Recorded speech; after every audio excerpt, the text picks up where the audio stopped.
Hello and welcome to another episode of Media Munchers. I'm Mathian, And I'm Adrian. and we got some news for you guys today. We got some Oscar news, we got some CW renewing some shows news, and we got some Netflix cracking down on people sharing their passwords news. We also have a review of Turning Red after that. So, without any further ado, do you want to take us right into your first article, Big Apple? Yeah, sure. Rachel Zeigler. Mm-hmm. She was now invited to present at the Oscars. Wait, who was it before? Do you know? Well, she had not been invited to the awards and would be rooting for West Side Story from her couch. Oh, that's rough. The Steven Spielberg film is nominated for 7 Academy Awards, including Best Picture, Director, and Supporting Actresses. So the long and short of it, if I'm hearing you right, is that basically she wasn't even invited to the Oscars, period. Yeah. Of this big movie who had all these like nominations and everything. Right. And so, so when they found out about it, she just basically tweeted or something that, yeah, I'll be rooting him on for my couch. And then it just sparked like a wildfire from there. Yeah. Of outrage, I'm sure. That's crazy. So now it sounds like they're doing Damage Control, and she's invited to present. Just to present, though, not to host. There's a difference, right? She's not hosting, right? Or they invited her to No, host? she's presenting an award now. Oh, just an award. Okay, gotcha. Okay, that's cute. That's cute. Because I thought they were gonna go full 180 and be like, no. You want to host? Do you know who's hosting this year? Yeah, it's like a trio, I think. I think that's what they're gonna do moving forward. No, it's fine. It's 3 people though. That's important. Yeah. I think they're doing away with just one person. There's too many politics at play, and 3 is just so much easier. Just have 3 people share the workload. Yeah, because the last one was supposed to be Kevin Hart, right? That was the last big time I heard anything about the Oscars. And then that whole thing came out, and he had his whole scandal that he already apologized for like a billion times for in the past. And it just wasn't a good look. Yeah. So they took it away from him. And sure enough, I don't even know who hosted that year. I don't think they had a host. They didn't, right? It was just like a bunch of people. It's probably what they took that formula going forward is like instead of putting everything on one person or make it seem like I like this kind of person this year and not next year. It's so much easier to do 3 people. It's kind of crazy how political an award show has gotten. It's amazing. Yeah. That's so funny though. Now she's like, come and present. I got some other news. You want to let's spin this into the CW for a second. Yeah. So this headline read: the CW renews 7 shows, including The Flash, Superman and Lois, and Riverdale. The most startling one out of all of those to me is The Flash, because it's returning for its 9th season after reports of January 22 that Grant Gustin was in talks to sign on for 15 more episodes. And I'm like, 15 more episodes? Like, I understand they're lessening the season's episods, but like, right. That doesn't sound like the show's like, gracefully aging. It's getting lower, and I know COVID probably had a hand to play in it. But it's that this 9th season is going to make it the longest running Arrowverse series on the CW after Arrow, of course, which ran for 8 seasons. And I just find it weird that it got renewed again when like the quality of the show's gone down. Like I've seen some really cringy clips online of like how they've gone full Power Rangers and Star Wars with like lightsaber fights, like, out of pure lightning energy from the speedsters. I think I've seen a clip of that. I'm like, what is going on over there, man? Like I stopped watching around, I want to say season 5 or 6 maybe, basically after the Nora stuff, and I was like, this is just getting weird. Like it's just too all over the place. Like the CG's not too great. The writing's really weird and all over the place. They got hit bombshell with that one controversy from Elastic Man. I forgot who played him, the Ralph Dibny's character. Oh, okay. Like he had this whole thing similar to Kevin Hart, I guess. And like he got canceled so they had to write him off the show. And it's just like, man, this is a dumpster fire at this point. And I brought this up to say, like, why are they still going? Like, I know at the beginning, remember in the first couple seasons of that newspaper from 2024, do you think they're just trying to like itch their way to season 10 so they can do that full like loop arc? Because I feel like they've already looped back Eobard Thawne already. He's come back from the dead. Yeah. Do you remember that plot point? Yeah. Well, I stopped at I think 3 or 4. Oh yeah, you got out early. Yeah, I got out pretty early. You got out pretty early, man. I hung around. Yeah. There's some people who are still sticking around, but I'm just like, man, I wish they could do more. But it's just like teenage telenovelas at this point. You know what I mean? Like they're just trying to keep it to a really young adult audience. It's just getting funky around there, man. So it's a shame, man. Have you seen Grant Gustin in that Rescue Dog movie? No, is that for Netflix? That was on Netflix? Yeah, it's on Netflix. Have you seen it? I saw parts of it. What did you think of those parts you saw? Was it nice? He was doing a Boston accent, and how was that? I don't know if it's accurate, so I can't judge it. But for sure, I don't know. It was different. Hearing him. in a different. Play something other than He needs to do more stuff. Barry Allen. Yeah. I think it's really at the end. He's really at the end of his rope here. I'm sure. Yeah. I know the network said as much, that like it's still making money. It's still keeping people engaged at some point. So I get it. If there's money to be made, keep the show going. I understand that. Mm-hmm. But like, dude, he has talent. He can do other things. Like, just let it go, y'all. Yeah. Let's bury this, man. It's done. They did their little Elseworlds. They tried their best. Right. But on a different note, I got another article right here. Netflix is cracking down on users sharing passwords. At this point, this is kind of old news. It's been around for like a week, but I wanted to touch on it because in a blog titled "Paying to Share Netflix Outside Your Household" by Netflix, I think, the company announced that it's testing measures that would charge accounts extra for allowing users to stream outside of a given household. So like if you're off to college and you're using your parents' account, or if you're just your bummy cousin wants to borrow an account off you because he needs to watch the latest episode of something. Yeah. That's it. They're cracking down on that. They're going to start charging you more. I mean, it's not in the U.S. yet. They're testing it out in other countries like Chile, Costa Rica, and Peru. And they have the option to add a sub account that you have to pay extra for. And alternatively, the ability to transfer profiles to a new account, which would retain your algorithm history and all that. But I'm like, Netflix hasn't been making a lot of people happy lately in general with some of their policies. Like, they recently just raised their prices. A lot of people are paying like $20+ a month just to have them. Yeah, I think ours is at like 15. Yeah, ours is at like 20 because one, we want to see it in 4K, and then not even besides that, if you want 4 devices at the same time, they you just need to have it. Yeah, you need to have it. So I'm like, bruh. And I get that they're after more money and they want to capture more of that, but I feel like you'd be pushing more people away if you're gonna start nickel and diming people who aren't inside your own household. And how would you even enforce that? IP addresses, like 2-factor authentication, like what is going on? So I don't think they're gonna have to find some weird way to circumvent that or milk more money out of you, because they might have to. Do you think they'll start doing early access stuff like Disney? Maybe, yeah. There's only been a couple of Netflix releases that have actually gone to theaters. Wasn't Red Notice in theaters? It was, yeah. Yeah. Yeah, I'm pretty sure.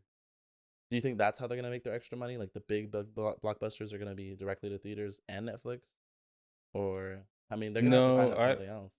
I think most of their content does directly go to Netflix for sure, obviously. So I don't think that they would change that much model or whatever. Yeah, business model.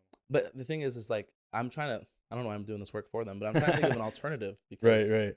Charging people who aren't in the same household or whatever, or trying to nickel and dime every viewer that's watching off of an account is not going to go well, is what I'm predicting. I don't think many people are going to stand for it. Yeah, they'll probably use VPNs, or they just straight up will just go back to pirating, or just drop it. And that's the opposite of what Netflix wants. They want more money, not less. You got to keep what you have now. So I think it's interesting, and I'm really interested to see how that plays out, because I don't think it's going to go well. It is their right to do so, isn't it? Oh, of course, they can do whatever they want, and people can choose to stop subscribing. That's the thing. That's what I'm trying to say. Like it's a fine line. Everybody's walking together. You know what I mean? It's weird. It is weird. I'm just saying. Complex. We'll see how it goes. It goes deep, the game. Money goes deep. We'll take a very small break, and then we're gonna come back with our review of Turning Red. And we're back with our review of Turning Red. So getting right into it, Turning Red is a 2022 American computer-animated fantasy comedy film produced by Pixar Animation Studios, distributed by Walt Disney, as we all know so well. The film was directed by Domi Shi, I hope I said that right, and a featured directorial debut, and written by Shi and Julia Cho. Domi Shi, if I'm not mistaken, also did Bao, as we were talking about previously. Right? Yeah, she directed that. Disney Pixar short, exactly. And that was great. So it's really cool to see some work, a full feature length, turned out so soon after that. Yeah. Initial thoughts. I only heard about this film through you, Big A. I don't really pay attention to any Disney Pixar releases. Since I don't watch cable TV, I don't see too many ads in general, and I don't go out of my way to watch them on YouTube or anything. So like my sphere is very limited, which is an interesting topic for another day. But I was honestly dragging my feet to watch this, because I was like, I know you wanted to do it. I was like, I get it. It's not our demographic. And that's fine. That's totally fine. But I was like, man, I do, the last Disney Pixar thing I've seen is like Toy Story, maybe. And the fourth one. Oh, okay. That's Disney Pixar, right? Yeah. Yeah, then that's the last thing I've seen. But that's about it. That's about my initial thoughts. What about you? I don't know how to segue for that, but well, because my thoughts weren't necessarily that's fine on history for me, but dude, that's fine. I mean, like, what did you think? Like, Yeah, give me yeah. your impressions. What are your impressions of it, of having seen it? Well, I think the animation was like really cool Mm-hmm. to begin with. Pixar is always good at that. Yeah. Like broadening the horizons of animation. Sure. Sure. And I think it was really cool seeing like the blend of like anime style techniques, like modern animation. Yeah, Yeah, so you picked up on that too, because I have a note about that later, and it does seem like they just drew some animation inspiration from like anime style, like you said, and they yeah, blended a bunch of different techniques and styles seamlessly, which was really neat. Whenever they wanted to exaggerate anything or show a certain point or a certain feeling. On that same note, what stood out to me was the exactly as I said earlier, like the changing animation styles or like not being afraid to exaggerate certain sequences or heighten emotions really did it for me. For example, like when Maylin is embarrassed in front of all of her classmates by her mom Ming oh right, to yeah, Devin in the store. I mean, first of all, it was so quick. Like she found the notes, like don't look, don't look. She's sweating bullets. She sees it. She yeah, looks, and yeah, then off to the store, like in like, not even 30 seconds. And it just I lost it when she finally whipped down those pages and like Devin was seeing it and losing his mind. Her classmates were like, oh, and like she is just like some crazy zoom, and right, it right. was so perfectly exaggerated, and the medium served that whole moment really well. Like I was cringing with her, and I was like, no, Malin. Like it was such a great moment, and like I really love how the animation lent that whole moment and just dialed it up to 1,000 for me. It Yeah, was fantastic. Some likes. Getting into the overall positive feminist message in this film, if you can call it that. I know it has a billion meanings these days, but I'm just gonna use that as a blanket term. I yeah, think this is definitely a story by women for women, especially young women. yeah, yeah, It's a coming of definitely. age story. There's nothing surprising about that.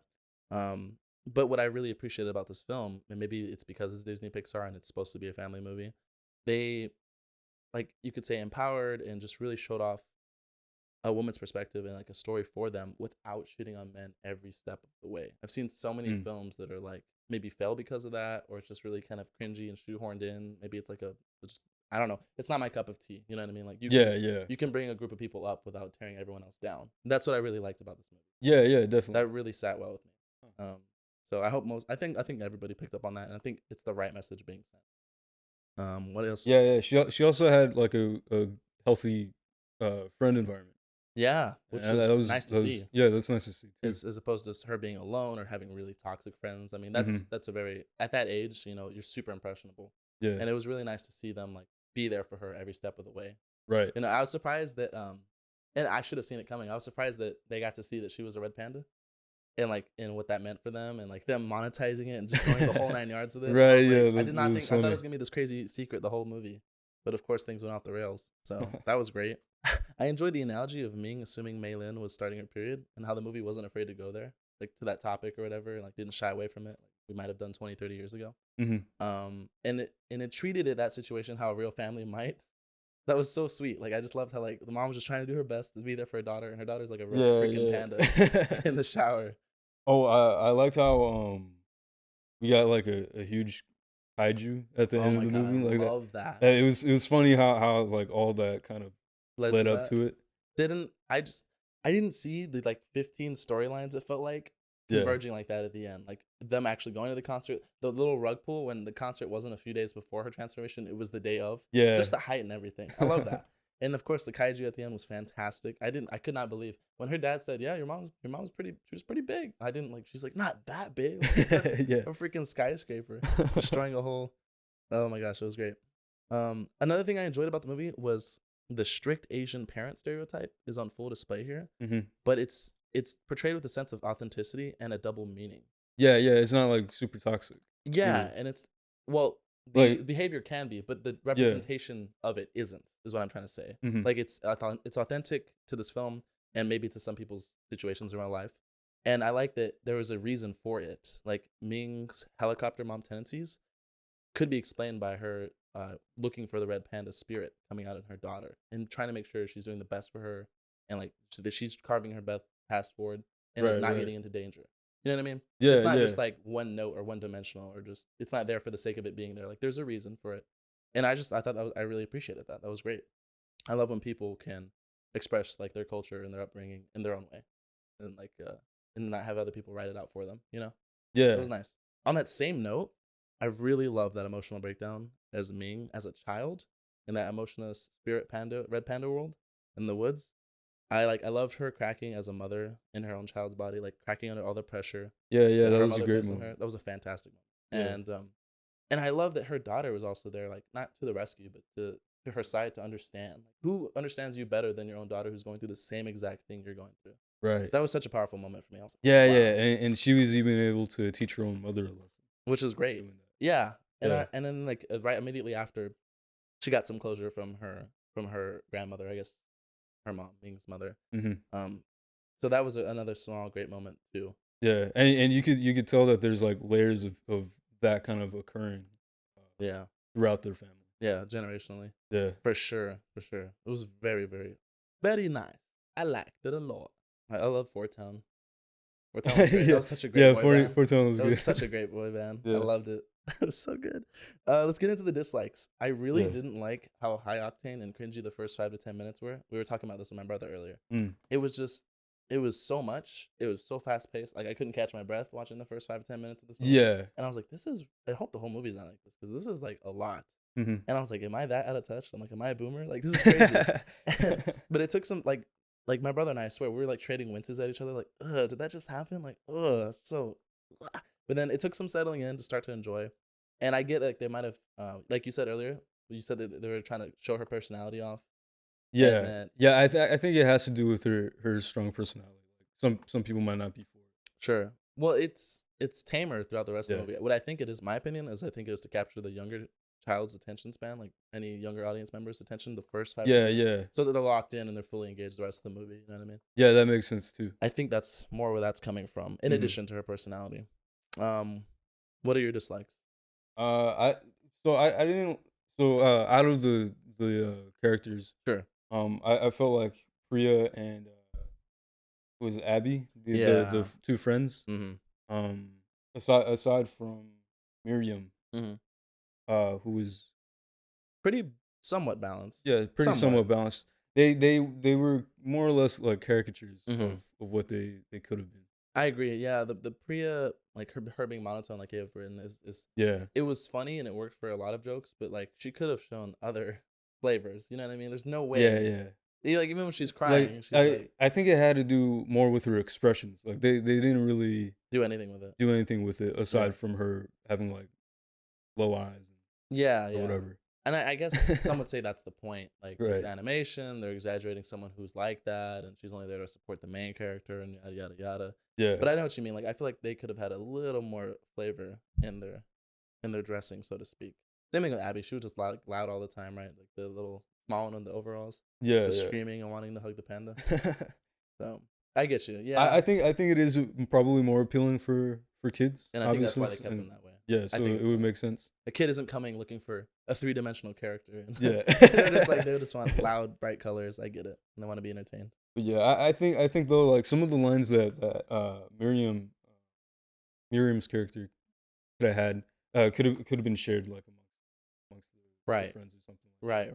I know what you mean. Like it To was broaden their personality. It was like Miriam, the best friend, and then like the two auxiliary friends. Yeah. behind her. I get it. Yeah, for sure, certainly.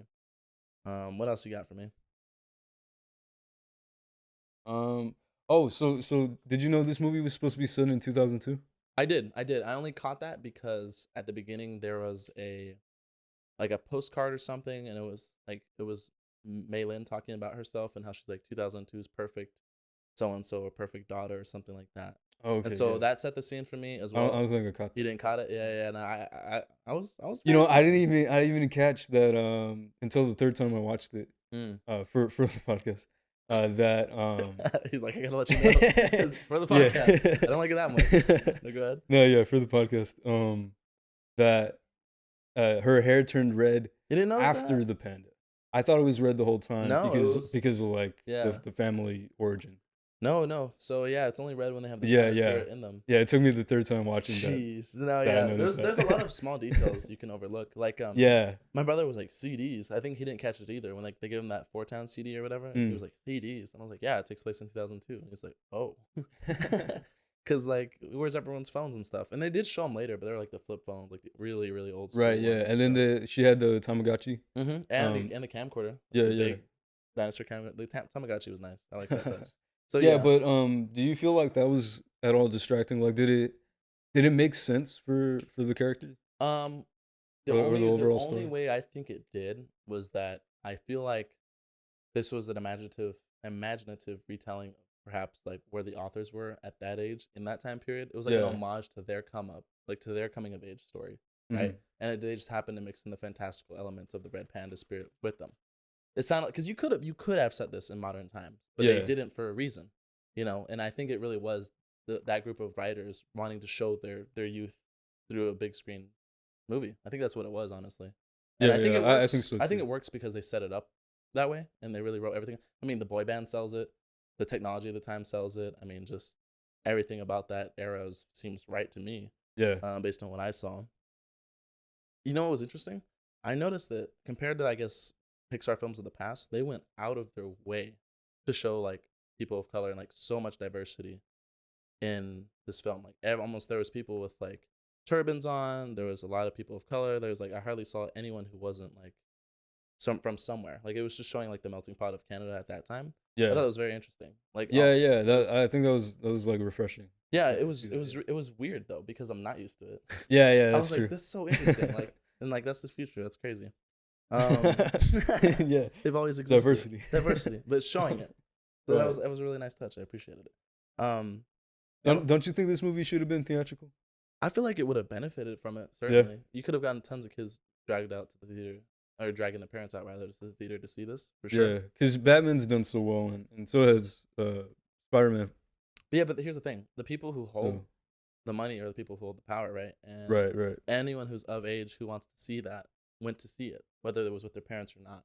Yeah, You know, if you're a teenager and you have some loose change, you're gonna go with your homies. You know what I mean? If yeah, you're an adult or a young adult like us, you're just gonna go. You're just gonna go see it, and then if your family wants to come along, great. You know what I mean? So the difference with that and this is how much marketing could they have done for the kids? Where are the kids even watching their content nowadays? We'll go breaks into the TV. It's like, are they on YouTube like TV? Are they on YouTube Kids? I thought there's no ads allowed on there because of all the controversy with that. So how yeah. do you market this movie to kids? And it's so hard to reach kids sometimes. You know what I mean? True. So kids have to want to tell their parents about this movie, and then like, let's go. You know what I mean? Yeah, No, I'm yeah, not saying there wouldn't have been an audience for it. I'm sure parents would have taken them to see it. I don't know if the numbers would have been as amazing as like Batman, and obviously not. But like, would it have been good for it release?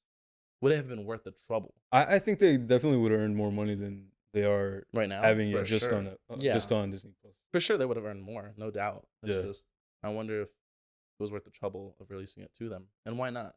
I mean, Isn't it it been like definitely 3 or favors the 4? audience because you don't have to pay extra. But That's true. on their end, like, wouldn't that make more sense? You would think. So that's the bigger question. Why aren't they releasing these things to theaters yet? Do they Yeah, feel like not confident in their own film's releases, or what is it? You I know, don't know because you said it's because been 3 or 4, right? At it's this been point, three in a row for Pixar. that they haven't gone to theaters. Yeah, It's interesting, especially when Toy Story did so well. But that was pre-pandemic, so yeah, I yeah. don't know. But overall, your rating? I give it a 8 out of 10. I Yeah, think it was a pretty solid film, and I like the intricacy of the storytelling. yeah, I enjoyed Um, it doing that. yeah, 8.5 for me out of 10. It was pretty phenomenal. I really liked. I like any film that can make me feel something, and it made me feel something. Got me in my yeah, feels. it was good. And I just love everything it did. Seriously, it was really good. And the only thing that would have made it better is if I was a kid. Yeah, yeah, You I know think what I mean? so. But it hits differently at my age too, so I can respect it. So Yeah, it's really good. That's a review of Turning Red, and if that's everything we got today, for Media Munchers, I'm Mathian, and I'm Asian. and we're gonna catch you next time.